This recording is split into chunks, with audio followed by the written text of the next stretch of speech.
ॐ तव कथामृतं तप्तजीवनं कविभिरीडितं कल्मषापहं श्रवणमङ्गलं श्रीमदाततं भुवि गृह्णन्ति ये भूरिदा जनाः। শ্যামপুকুর বাটিতে ভক্ত সঙ্গে ঠাকুর শ্রী রামকৃষ্ণ 1885 27 অক্টোবর। শ্রী রামকৃষ্ণ, দেখো, জ্ঞান অজ্ঞানের পার হও, তবে তাকে জানতে পারা যায়। নানা জ্ঞানের নাম অজ্ঞান, পাণ্ডিত্যের অহংকারও অজ্ঞান। এক ঈশ্বর সর্বভূতে আছেন, এই নিশ্চয় বুদ্ধির নাম জ্ঞান। তাকে বিশেষ রূপে জানার নাম বিজ্ঞান। যেমন পায়ে কাঁটা বিঁধেছে, সে কাঁটাটা তোলবার জন্য আরেকটি কাঁটার প্রয়োজন। কাঁটাটা তোলবার পর দুটি কাঁটাই ফেলে দেয়। প্রথমে অজ্ঞান কাঁটা দূর করবার জন্য জ্ঞান কাঁটাটি আনতে হয়, তারপর জ্ঞান অজ্ঞান দুইটিই ফেলে দিতে হয়। তিনি যে জ্ঞান অজ্ঞানের পার। লক্ষণ বলেছিলেন, রাম, এ কি আশ্চর্য! এত বড় জ্ঞানী স্বয়ং বশিষ্ঠদেব পুত্রশোকে অধীর হয়ে কেঁদেছিলেন। রাম বললেন, ভাই, যার জ্ঞান আছে তার অজ্ঞানও আছে, যার এক জ্ঞান আছে তার অনেক জ্ঞানও আছে, যার আলো বোধ আছে তার অন্ধকার বোধও আছে। ব্রহ্ম জ্ঞান অজ্ঞানের পার, পাপ পুণ্যের পার, ধর্মাধর্মের পার, সূচি অসুচির পার। এই বলিয়া শ্রী রামকৃষ্ণ রামপ্রসাদের গান আবৃত্তি করিয়া বলিতেছেন, আয় মন বেড়াতে যাবি, কালী কল্প তরুমূলে রে, চারি ফল কুড়াই পাবি। শ্যাম বসু, দুই কাঁটা ফেলে দেওয়ার পর কি থাকবে? শ্রী রামকৃষ্ণ, নিত্য শুদ্ধ বোধ রূপম। তা তোমায় কেমন করে বুঝাবো? যদি কেউ জিজ্ঞাসা করে ঘি কেমন খেলে, তাকে এখন কি করে বুঝাবে?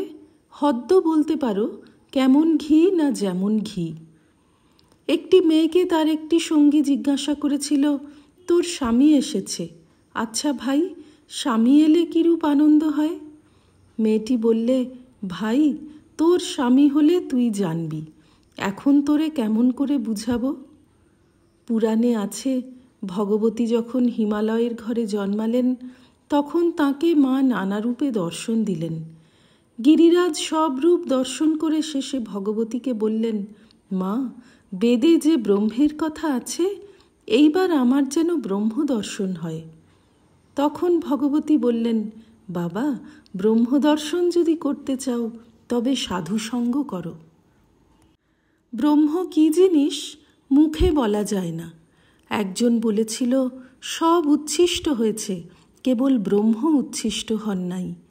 এর মানে এই যে বেদ, পুরাণ, তন্ত্র আর সব শাস্ত্র মুখে উচ্চারণ হওয়াতে উচ্ছিষ্ট হয়েছে বলা যেতে পারে, কিন্তু ব্রহ্ম কি বস্তু কেউ এ পর্যন্ত মুখে বলতে পারে নাই। তাই ব্রহ্ম এ পর্যন্ত উচ্ছিষ্ট হন নাই। আর সচ্চিদানন্দের সঙ্গে ক্রীড়া রমণ যে কি আনন্দের, তা মুখে বলা যায় না। যার হয়েছে সে জানে। অষ্টাবিংশ পরিচ্ছেদ। ঠাকুর শ্রী রামকৃষ্ণ আবার ডাক্তারকে সম্বোধন করিয়া বলিলেন, দেখো, অহংকার না গেলে জ্ঞান হয় না। মুক্ত হব কবে? আমি যাবে যবে। আমিও আমার এই দুইটি অজ্ঞান, তুমিও তোমার এই দুইটি জ্ঞান। যে ঠিক ভক্ত সে বলে, হে ঈশ্বর, তুমিই কর্তা, তুমিই সব করছো, আমি কেবল যন্ত্র, আমাকে যেমন করাও তেমনি করি। আর এসব তোমার ধন, তোমার ঐশ্বর্য, তোমার জগৎ, তোমারই গৃহ পরিজন, আমার কিছু নয়। আমি দাস, তোমার যেমন হুকুম সেইরূপ সেবা করবার আমার অধিকার। যারা একটু বইটই পড়েছে, অমনি তাদের অহংকার এসে জোটে। ঠাকুরের সঙ্গে ঈশ্বরীয় কথা হয়েছিল। সে বলে, ওসব আমি জানি। আমি বললুম, যে দিল্লি গিয়েছিল সে কি বলে বেড়ায় আমি দিল্লি গেছি আর জাঁক করে? যে বাবু সে কি বলে আমি বাবু? শ্যাম বসু, তিনি আপনাকে খুব মানেন। শ্রীরামকৃষ্ণ: ওগো বলবো কি, দক্ষিণেশ্বরে কালীবাড়িতে একটি ম্যাথরানির যে অহংকার, তার গায়ে দু একখানা গহনা ছিল। সে যে পথ দিয়ে আসছিল সেই পথে দু একজন লোক তার পাশ দিয়ে চলে যাচ্ছিল। ম্যাথরানি তাদের বলে উঠল, এই সরে যা। তা অন্য লোকের অহংকারের কথা আর কি বলবো। শ্যাম বসু: মহাশয়, পাপের শাস্তি আছে অথচ ঈশ্বর সব করছেন, এ কীরকম কথা? শ্রীরামকৃষ্ণ: কি তোমার সোনার বেনে বুদ্ধি? নরেন্দ্র: সোনার বেনে বুদ্ধি অর্থাৎ ক্যালকুলেটিং বুদ্ধি। শ্রীরামকৃষ্ণ: ওরে পোদ, তুই আম খেয়ে নে। বাগানে কত শত গাছ আছে, কত হাজার ডাল আছে, কত কোটি পাতা আছে, এসব হিসাবে তোর কাজ কি? তুই আম খেতে এসেছিস, আম খেয়ে যা। শ্যাম বসুর প্রতি: তুমি এ সংসারে ঈশ্বর সাধন জন্য মানব জন্ম পেয়েছ। ঈশ্বরের পাদপদ্মে কিরূপে ভক্তি হয় তাই চেষ্টা করো। তোমার এত শত কাজ কি? ফিলসফি লয়ে বিচার করে তোমার কি হবে? দেখো, আধপো মদে তুমি মাতাল হতে পারো। সুঁড়ির দোকানে কত মন মদ আছে এ হিসাবে তোমার কি দরকার? ডাক্তার: আর ঈশ্বরের মদ ইনফিনিট, সে মদের শেষ নাই। শ্রীরামকৃষ্ণ শ্যাম বসুর প্রতি: আর ঈশ্বরকে আম্মোক্তারি দাও না, তাঁর উপর সব ভার দাও। সৎলোককে যদি কেউ ভার দেয়, তিনি কি অন্যায় করেন? পাপের শাস্তি দিবেন কি না দিবেন সে তিনি বুঝবেন। ডাক্তার: তাঁর মনে কি আছে তিনিই জানেন। মানুষ হিসাব করে কি বলবে? তিনি হিসাবের পার। শ্রীরামকৃষ্ণ শ্যাম বসুর প্রতি: তোমাদের ওই এক কলকাতার লোকগুলো বলে ঈশ্বরের বৈষম্য দোষ, কেননা তিনি একজনকে সুখে রেখেছেন আর একজনকে দুঃখে রেখেছেন। শালাদের নিজের ভিতরও যেমন, ঈশ্বরের ভিতরও তেমনি দেখে। হেম দক্ষিণেশ্বরে যেত, দেখা হলেই আমায় বলতো, কেমন ভট্টাচার্য মশাই, জগতে এক বস্তু আছে, মান। ঈশ্বর লাভ যে মানুষ জীবনের উদ্দেশ্য তা কম লোকই বলে। 29 পরিচ্ছেদ। শ্যাম বসু: সূক্ষ্ম শরীর কেউ কি দেখিয়ে দিতে পারে?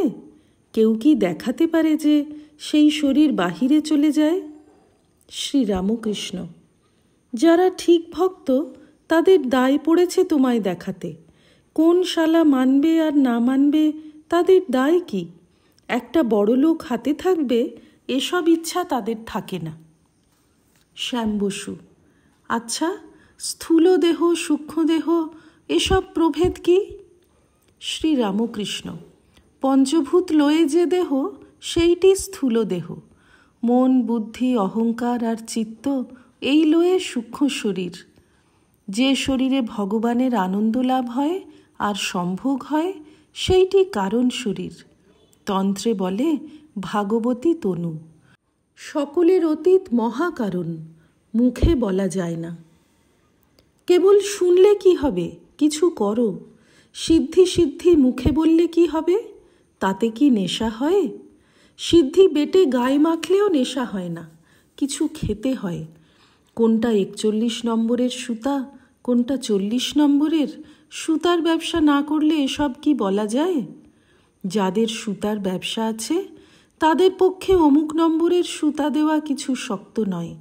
তাই বলি, কিছু সাধন করো, তখন স্থূল সূক্ষ্ম কারণ মহাকারণ কাকে বলে সব বুঝতে পারবে।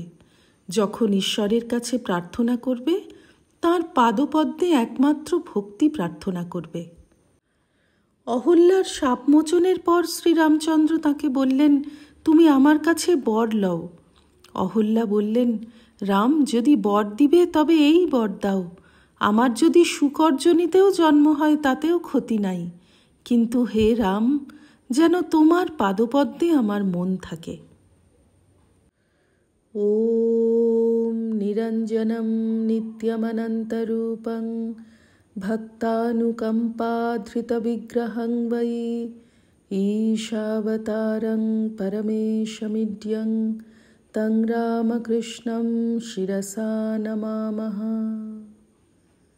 श्रीरामकृष्णार्पणमस्तु।